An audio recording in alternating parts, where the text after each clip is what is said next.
ایک ایسا راستہ جسے ہزاروں سالوں سے انسان اگنور کرتے آئے ہیں، اور یہ راستہ ہے ڈریک پیسج، جو کہ سمندری دنیا کا سب سے زیادہ خطرناک راستہ ہے، جہاں پر کوئی بھی گیا تو وہ سلامت واپس نہیں آیا۔ اور بہت سے لوگوں کے خیال میں پینما کنال بنانے کا اصل مقصد یہ تھا کہ امریکہ کی ایسٹرن کوسٹ کو چھوٹے روٹ سے ساؤتھرن امریکہ اور باقی دنیا کے ساتھ کنیکٹ کیا جا سکے۔ اور یہ لوگ کچھ درست بھی سوچتے ہیں، لیکن اس کو بنانے کی صرف یہی ایک وجہ نہیں ہے، بلکہ اس کے ساتھ کچھ اور راز بھی منسلک ہیں، جو کہ ہم لوگ اس ویڈیو میں ہی ڈسکس کریں گے۔ تو یہ جاننے کے لیے دیکھیے گا ہماری اس ویڈیو کو بالکل مکمل۔ تو السلام علیکم friends, welcome back to my YouTube channel with an interesting and informational based video. تو فرینڈز، آج کی اس ویڈیو میں ہم لوگ ڈسکس کریں گے پینما کنال بنانے کی اصل وجہ کے بارے میں۔ تو پینما کنال بنانے کی اصل وجہ یہ بھی تھی کہ سارے سمندری جہاز انٹارکٹیکا اور کیپ ہارن کے درمیان 620 میل کے علاقے کو اوائڈ کرنا چاہتے تھے،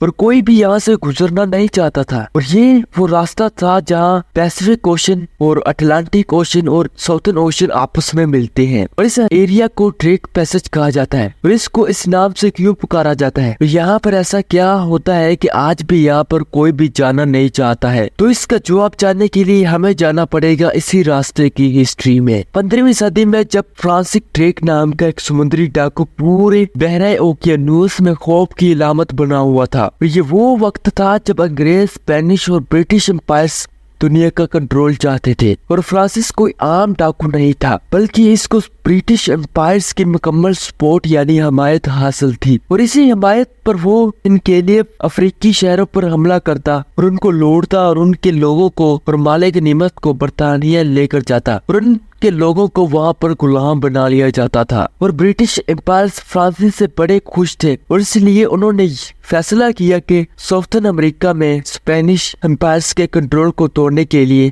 فرانسس کو بھیجا جائے، اور منصوبہ یہ بھی تھا کہ فرانسس ساؤتھرن امریکہ کی ایسٹرن کوسٹ لائن پر موجود شہروں اور گاؤں کو کلیئر کرتا ہوا اسٹریٹ آف میگالینا میں گھسے گا، اور پھر ساؤتھرن امریکہ کی ویسٹرن کوسٹ لائن پر موجود گاؤں کو حملہ کر کے برٹش کنٹرول میں شامل کرتا جائے گا، اور اس دوران جتنے بھی شہروں کو لوٹنا چاہے وہ لوٹ سکتا ہے۔ اور برٹش امپائرز کا منصوبہ یہ تھا کہ ساؤتھرن امریکہ کی ساری کوسٹ لائنز ہمارے کنٹرول میں آ جائے۔ فرانسس دسمبر 1570 میں 200 لوگوں کے ساتھ 5 جہازوں پر اس سفر پر روانہ ہوا، اور اپریل میں وہ ارجنٹینا تک پہنچا، اور جب وہ ارجنٹینا تک پہنچا ہی تھا کہ اس کے لوگوں میں آپس میں جھگڑا ہو گیا، اور فرانسس نے اپنے ان ساتھیوں میں لڑائی کروانے والے تقریباً 40 لوگوں کو وہیں پر ہی پھانسی دے دی، اور اپنی 2 شپس کو وہیں پر چھوڑ کر باقی 3 کے ساتھ سفر پر چل پڑا، اور یہ اسٹرائک کراس کر کے ابھی پیسفک سمندر میں پہنچا ہی تھا کہ اسے زبردست طوفان کا سامنا کرنا پڑا، اور جس کی وجہ سے یہ تینوں جہاز ایک دوسرے سے علیحدہ ہو گئے، اور ایک شپ کے لوگوں نے یہ سمجھا کہ شاید ڈریک مر گیا ہے، اور وہ واپس چلے گئے،